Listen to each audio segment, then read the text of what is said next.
പ്രിയ ശ്രോതാക്കളെ, the story of the സയൻസിൻ്റെ 241 അധ്യായത്തിലേക്ക് ഏവർക്കും സ്വാഗതം. വിശുദ്ധ ജോൺ മരിയ വിയാനിക്ക് ശേഷം ഈ ആഴ്ച രാജാവും രക്തസാക്ഷിയുമായിരുന്ന വിശുദ്ധ ഓസ്വാൾഡിനെ കുറിച്ചാണ്. നോർത്തംബ്രിയയിലെ ആംഗ്ലോ സാക്സൺ രാജാവായിരുന്നു വിശുദ്ധ ഓസ്വാൾഡ്. ഒരു തികഞ്ഞ ക്രിസ്തീയ വിശ്വാസിയായിരുന്ന ഓസ്വാൾഡ് രാജാവിനെ കുറിച്ചുള്ള വിവരങ്ങൾ ചരിത്രകാരനായിരുന്ന ബൈഡനിൽ നിന്നുമാണ് അറിവായിട്ടുള്ളത്. തന്റെ പ്രജകളുടെ ക്ഷേമത്തിന് അവരെ ദൈവത്തിന്റെ ആത്മീയ രാജ്യത്തേക്ക് കൊണ്ടുവരികയല്ലാതെ മറ്റൊരു മാർഗവുമില്ലെന്ന് നന്നായി അറിയാമായിരുന്ന വിശുദ്ധൻ അവരോടൊപ്പം നിത്യമഹത്വം പ്രാപിക്കുന്നതിന് അക്ഷീണം പരിശ്രമിച്ചു. ആ സമയത്താണ് ക്രൂരനും സ്വേച്ഛാധിപതിയുമായിരുന്ന കാർഡുവല്ല നോർത്തംബ്രിയൻ പ്രവിശ്യകളിൽ തന്റെ ആക്രമണം അഴിച്ചുവിട്ടത്. ഭൂരിഭാഗം പ്രദേശങ്ങളെല്ലാം കത്തിച്ച് ചാമ്പലാക്കുകയും മുഴുവൻ ആളുകളെയും അദ്ദേഹം വാളിനിരയാക്കുകയും ചെയ്തു. അതേ തുടർന്ന് വിശുദ്ധ ഓസ്വാൾഡ് തന്നാൽ കഴിയുന്ന സൈന്യത്തെ ഒരുമിച്ച് കൂട്ടുകയും യേശുവിൽ ആശ്രയിച്ച് ശക്തനായ ശത്രുവിനെ നേരിടുന്നതിനായി ഇറങ്ങിത്തിരിക്കുകയും ചെയ്തു. ഡെനീസ് ബേൺ എന്ന സ്ഥലത്ത് വെച്ചാണ് അദ്ദേഹം തന്റെ ശത്രുക്കളെ നേരിട്ടത്.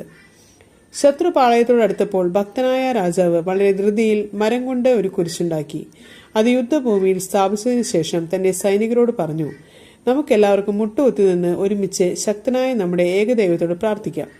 നാം നമ്മുടെ ജീവനെയും രാജ്യത്തെയും രക്ഷിക്കുവാൻ വേണ്ടിയാണ് യുദ്ധം ചെയ്യുന്നതെന്ന് അവിടത്തേക്ക് അറിയാം.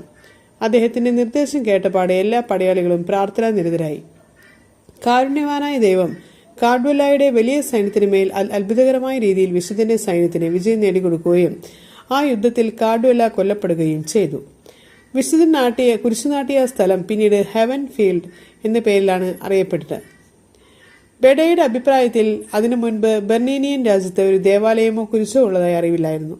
ഈ കുരിശ് പിൽക്കാലത്ത് വളരെയേറെ പ്രസിദ്ധമായി. ഈ കുരിശിനെ ചുറ്റിപ്പറ്റി നിരവധി അത്ഭുതങ്ങൾ നടക്കുകയുണ്ടായി. ബൈഡെ വിശുദ്ധന്റെ ജീവചരിത്രം എഴുതുന്നതിന് മുമ്പ് തന്നെ അവിടെ ഒരു ദേവാലയം ഉയർന്നിരുന്നു.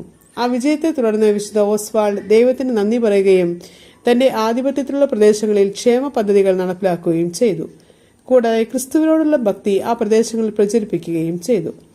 അതിനായി തന്റെ സ്ഥാനപതികൾ മുഖാന്തരം വിശുദ്ധൻ തന്റെ രാജ്യത്തേക്ക് ഒരു മെത്രാനെയും സഹായികളെയും അയക്കുവാൻ സ്കോട്ട്ലാൻഡിലെ രാജാവിനോടും മെത്രാന്മാരോടും ആവശ്യപ്പെട്ടു. ഹിജിലെ പ്രസിദ്ധമായ ആശ്രമത്തിൽ നിന്നും എത്തിയ സന്യാസിയായിരുന്ന ഐഡാനാണ് ഇതിനായി തെരഞ്ഞെടുക്കപ്പെട്ടത്. ഐഡാന്റെ സഭാകേന്ദ്രമായി ലിൻസെ ദ്വീപ് വിശുദ്ധ ഓസ്വാൾഡ് വിട്ടു നൽകി. അയർലൻഡുകാരനായിരുന്ന ഐലാൻഡയുടെ ശുശ്രൂഷകളും പ്രബോധനങ്ങളും വിശുദ്ധ ഓസ്വാൾഡ് തന്നെയാണ് മറ്റുള്ളവർക്ക് തർജ്ജമ ചെയ്ത് വിവരിച്ചു കൊടുത്തിരുന്നത്. വിശുദ്ധൻ തന്റെ ഭരണപ്രദേശങ്ങളിൽ നിരവധി ദേവാലയങ്ങളും ആശ്രമങ്ങളും പണി കഴിപ്പിച്ചു. നശ്വരമായ തന്റെ രാജ്യം ഭരിക്കുന്നതിനൊപ്പം തന്നെ അനശ്വരമായ രാജ്യത്തിനു വേണ്ട ആന്തരികമായ തയ്യാറെടുപ്പുകളും വിശുദ്ധൻ നടത്തുകയുണ്ടായിരുന്നു. വളരെ വിശാലമായ ഒരു സാമ്രാജ്യത്തിന് അധിപതിയായിരുന്നു വിശുദ്ധൻ എന്ന് ബൈഡെ രേഖപ്പെടുത്തിയിരിക്കുന്നു. ഹിജിലെ ആശ്രമാധിപൻ വിശുദ്ധനെ ബ്രിട്ടനിലെ ചക്രവർത്തിയായിട്ടാണ് വിശേഷിപ്പിച്ചിട്ടുള്ളത്. അത്ര വലിയ രാജാവായിരുന്നിട്ട് പോലും വിശുദ്ധൻ തന്റെ എളിമ കൈവെടിഞ്ഞിരുന്നില്ല. ഒരിക്കൽ വിശുദ്ധൻ ഭക്ഷണം കഴിക്കുവാൻ തന്റെ തിന്മേശയിൽ ഇരിക്കുമ്പോൾ ദാനധർമ്മങ്ങളിൽ ചുമതല വഹിക്കുന്ന ഉദ്യോഗസ്ഥൻ കൊട്ടാരത്തിന്റെ കവാടത്തിൽ നിരവധി പേർ ഭിക്ഷക്കാരായി നിൽക്കുന്നു എന്നറിയിച്ചു. ഉടനെ തന്നെ വിശുദ്ധൻ ഒരു വലിയ വെള്ളിപ്പാത്രത്തിൽ നിറയെ ഭക്ഷണമെടുത്ത് കൊടുത്തിട്ട് അത് അവർക്ക് വീതിച്ചു കൊടുക്കുവാൻ പറഞ്ഞു. ഏതാണ്ട് 8 വർഷത്തോളം വളരെ നല്ല രീതിയിൽ വിശുദ്ധൻ തന്റെ രാജ്യം ഭരിച്ചു കഴിഞ്ഞപ്പോൾ മെർസിയയിലെ വിജാതീയ രാജാവായിരുന്ന പെൻഡ വിശുദ്ധന്റെ പ്രദേശങ്ങളിൽ ആക്രമണം അഴിച്ചുവിട്ടു. വിശുദ്ധന്റെ അമ്മാവനും ദൈവഭക്തനുമായിരുന്ന എഡ്വിൻ രാജാവിനെ വധിച്ചതും പെൻഡ തന്നെയായിരുന്നു.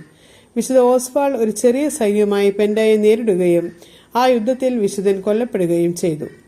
642 ഓഗസ്റ്റ് 5 തന്റെ 38ാമത്തെ വയസ്സിൽ മേസർഫീൽഡ് എന്ന സ്ഥലത്ത് വെച്ച് വിശുദ്ധൻ വധിക്കപ്പെട്ടു. ലങ്കാഷയറിലെ മിൽവിക്കിലാണ് ഈ സ്ഥലമെന്ന് കരുതപ്പെടുന്നു. ശത്രു സൈന്യത്താൽ വളയപ്പെട്ടപ്പോൾ വിശുദ്ധന്റെ പടയാളികളുടെ ആത്മാക്കൾക്ക് വേണ്ടി, ഓ ദൈവമേ, അവരുടെ ആത്മാക്കളോട് കരുണയുള്ളവനായിരിക്കണമേ എന്ന് പ്രാർത്ഥിച്ചത് പിൽക്കാലത്ത് പ്രസിദ്ധമായ വാക്യമായി തീർന്നിട്ടുണ്ട്. ക്രൂരനായ പെൻഡ വിശുദ്ധനെ കൊലപ്പെടുത്തിയ ശേഷം അദ്ദേഹത്തിന്റെ ശിരസ്സും കൈകളും മുറിച്ച് കോലുകളിൽ കുത്തി നിർത്തി. ഓസ്വാൾഡിന്റെ പിൻഗാമിയായിരുന്ന വിശുദ്ധന്റെ സഹോദരൻ അടുത്ത വർഷം തന്നെ അവ തന്റെ കൊട്ടാരത്തിലേക്ക് കൊണ്ടുപോവുകയും ശിരസ് ലിൻഡിസ്ട്രായിലേക്ക് അയക്കുകയും അത് പിന്നീട് വിശുദ്ധ കത്ബർട്ടിന്റെ ഭൗതിക ശരീരത്തിന്റെ കൂടെ അടക്കം ചെയ്യുകയും ചെയ്തു. ഇനി നമുക്ക് ഇന്നത്തെ ചിന്താവിഷയം എന്താണെന്ന് ശ്രദ്ധിക്കാം. ജീവിതത്തിൽ ഉത്തരവാദിത്വം വളരെ പ്രധാനമാണ്. ജീവിതത്തിൽ കൃത്യനിഷ്ഠ വളരെ പ്രധാനമാണ്. ജീവിതത്തിൽ മറ്റു മനസ്സുകളെ വേദനിപ്പിക്കാതെ ജീവിക്കുക വളരെ പ്രധാനമാണ്. ജീവിതത്തിൽ അറിയാതെ ആരെയെങ്കിലും വാക്കുകൊണ്ടോ പ്രവൃത്തി കൊണ്ടോ വേദനിപ്പിച്ചെന്ന് മനസ്സ് പറഞ്ഞാൽ പശ്ചാത്തപിക്കലും വളരെ പ്രധാനമാണ്. ജീവിതത്തിൽ ഭഗവാന്റെ രംഗപ്രവേശം അപ്പോഴാണ് നമുക്ക് തെളിഞ്ഞു വരിക. ഏവർക്കും നന്ദി.